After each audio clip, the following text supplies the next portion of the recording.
एक दिन की बात है, अर्जुन की भाभी नैना की कमर में बहुत ज्यादा दर्द हो रहा था क्योंकि उनको कमर में लचक पड़ गई थी।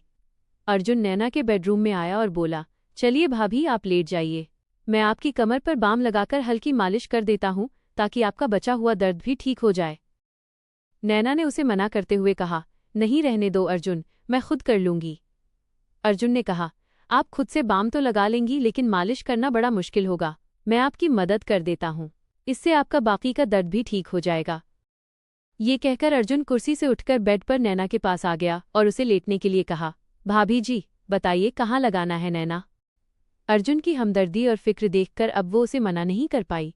हकीकत में दर्द का बहाना बनाकर अर्जुन को परेशान करना चाहती थी। वो शर्माते हुए पेट के बल लेट गई और अपनी कमीज को कमर से थोड़ा ऊपर कर लिया और कहा, यहाँ पर लगाओ। अर्जुन ने थोड़ा सा बाम अपनी उंगलियों पर लिया और धीरे धीरे नैना की कमर पर मलने लगा। जैसे ही उसके हाथ नैना की पीठ पर पड़े, उसे एक सुकून का एहसास हुआ। अर्जुन ने धीरे धीरे मालिश करना शुरू कर दी और उसके हाथों का स्पर्श नैना को बहुत आरामदायक लगा। जब जब अर्जुन के हाथों की उंगलियां उसकी कमरबंद के पास आईं, नैना का दिल जोर से धड़कने लगा, लेकिन उसने खुद को संयम में रखा और अर्जुन की मदद का आभार माना। अर्जुन ने पूछा, भाभी ज्यादा दर्द कहाँ हो रहा है? नैना उस समय थोड़ी असमंजस में थी, अनजाने में जवाब दे बैठी, थोड़ा सा नीचे है। अर्जुन ने फिर से थोड़ा और नीचे बाम लगाने की कोशिश की। भले ही वो मालिश सिर्फ औपचारिकता थी, लेकिन नैना को अर्जुन के हाथों का स्पर्श बेहद सुकून दे रहा था। भाभी जी, अगर आप सलवार को थोड़ा नीचे कर देंगी तो बाम अच्छे से लग सकेगा, अर्जुन ने कहा। इस पर नैना थोड़ी हिचकिचाई, फिर भी उसने अपनी सलवार को थोड़ा सा नीचे सरका दिया। नाड़े के बंद होने के कारण सलवार पूरी तरह से नीचे नहीं हो सकी, लेकिन कुछ हद तक सरक गई। अर्जुन ने फिर कहा, भाभी जी आपकी त्वचा कितनी साफ है, बहुत ही गोरी है। अर्जुन की इस बात पर नैना के गाल शर्म से लाल हो गए, लेकिन वह उल्टी लेटी हुई थी, इसीलिए अर्जुन इसे देख नहीं सका। उसे यकीन था कि अर्जुन उसकी देखभाल में जुटा हुआ था और उसकी बातों में कहीं न कहीं इज्जत भी झलक रही थी। अर्जुन ने थोड़ी देर और मालिश की और जब नैना ने कहा कि अब ठीक है तो वो चुपचाप उठकर ऊपर चला गया।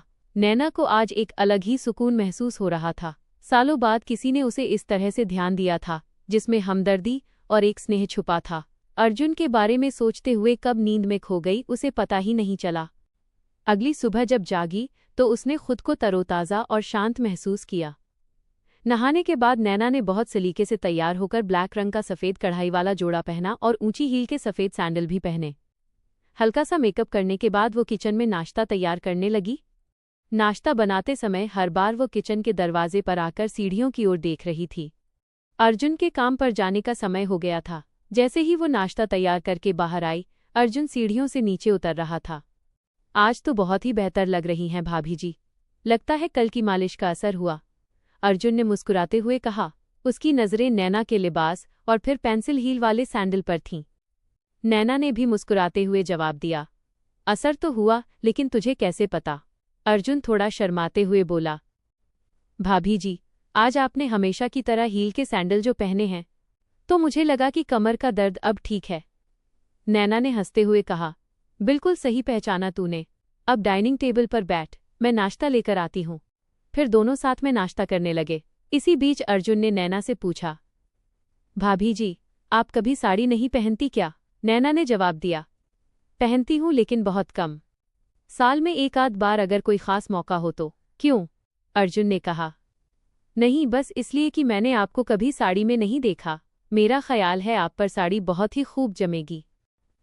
फिर अर्जुन जाते समय बोला, भाभी जी रात का खाना मैं बाहर से ही ले आऊंगा, आप बनाना मत। इस पर नैना ने मुस्कुराते हुए कहा, ठीक है। तो अर्जुन ने फिर कहा, अगर किसी और चीज की जरूरत हो तो बता दीजिए, मैं आते समय लेता आऊंगा। इस पर नैना ने कहा कि उसे किसी और चीज की जरूरत नहीं है, और फिर अर्जुन के जाने के बाद वो छोटे मोटे कामों में लग गई। इसके बाद वो ऊपर जाकर अर्जुन के कमरे को भी ठीक करने लगी। इसी दौरान नैना को उसके बेड के नीचे कुछ कपड़ा पड़ा हुआ नजर आया, तो उसने नीचे झुककर उसे बाहर निकाला तो उसकी आंखें हैरानी के मारे फटी की फटी रह गईं। वो एक सफ़ेद रंग का रेशमी अधोवस्त्र अंडरगारमेंट था जो शायद किसी लड़की का है। नैना ने उसे ध्यान से देखा और समझ गई कि किसी की व्यक्तिगत चीज हो सकती है जो गलती से यहाँ रह गई हो। उसने तुरंत ही कपड़े को एक तरफ रख दिया और कमरे की सफाई करने लगी। इसी बीच उसे 3 दिन पहले की घटना याद आई। विक्रम और सोनाली इसी कमरे में एक दूसरे के साथ थे। उसे लगा कि यह कपड़ा शायद सोनाली का ही होगा। नैना ने कपड़े को उठाकर देखा तो उस पर कुछ सफ़ेद दाग नजर आए। उसे समझते देर नहीं लगी कि वो लोग कैसे हैं। इस दागों को देखकर वो किसी दूसरी दुनिया में खो गई। तभी अचानक बाहर मुख्य दरवाजे पर दस्तक हुई तो उसने उस कपड़े को वापस बेड के नीचे रखा और बाहर आकर दरवाजे की ओर देखा।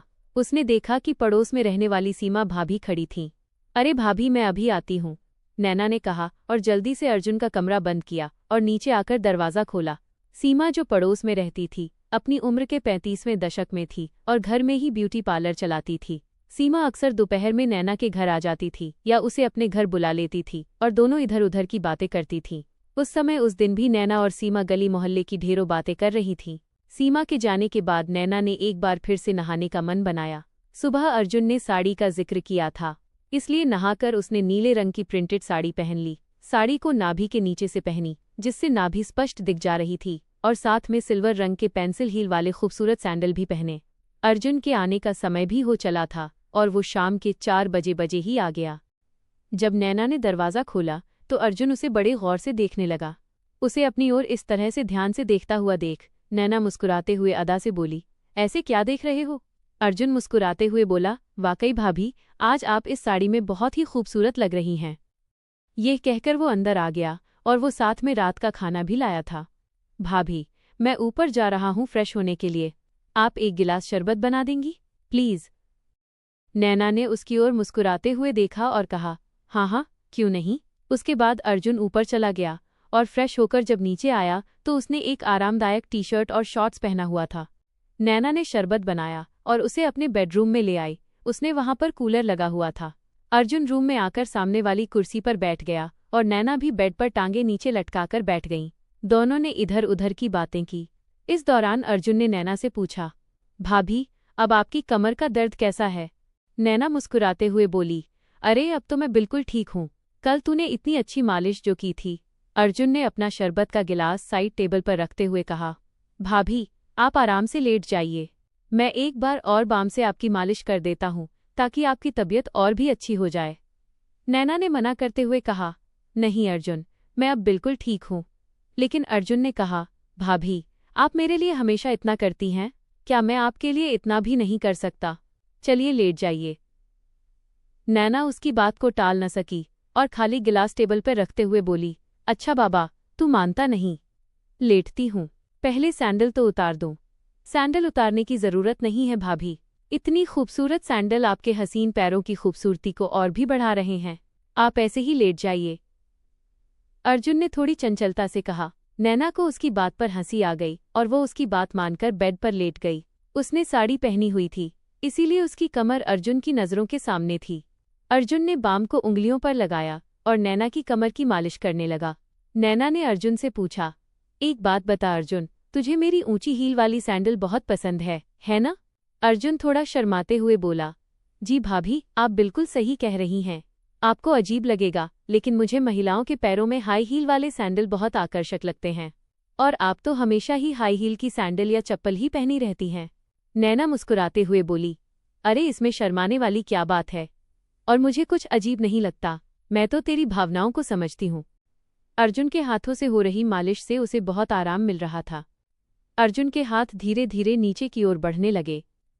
नैना के मजाक के मूड को देखते हुए अर्जुन ने भी थोड़ी हिम्मत दिखाते हुए कहा, भाभी, आपकी त्वचा कितनी नरम है, अगर आप चाहें तो साड़ी को थोड़ा नीचे कर लें ताकि मैं अच्छे से मालिश कर सकूं और साड़ी भी गंदी नहीं होगी। नैना ने थोड़ा शर्माते हुए साड़ी को थोड़ा ढीला कर दिया ताकि मालिश करने में आसानी हो सके।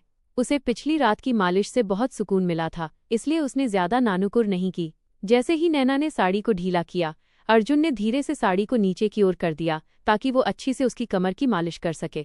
लेकिन उसी समय नैना को एहसास हुआ कि उसने जल्दबाजी में कोई गलती तो नहीं कर दी है और उसे थोड़ी असहजता महसूस हुई।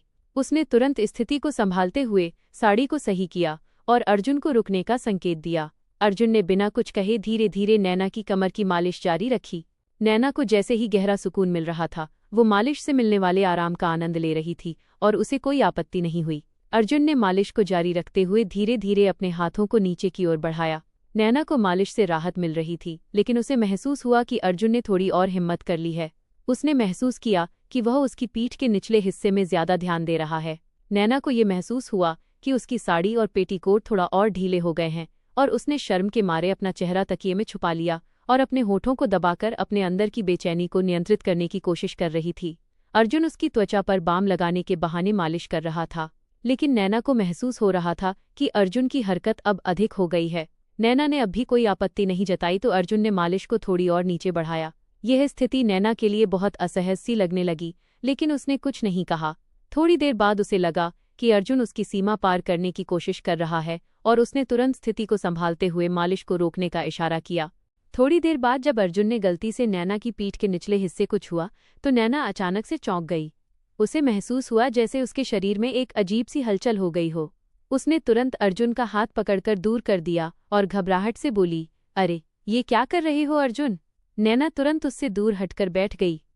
वो पूरी तरह से हैरान और घबराई थी और अर्जुन भी स्थिति से खुद को असहज महसूस कर रहा था।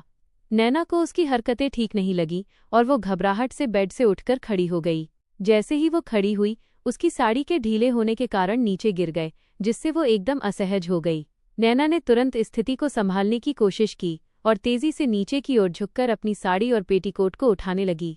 तभी उसे समझ नहीं आ रहा था कि इस स्थिति में क्या करें, क्योंकि उसकी शर्मिंदगी और घबराहट चरम पर थी।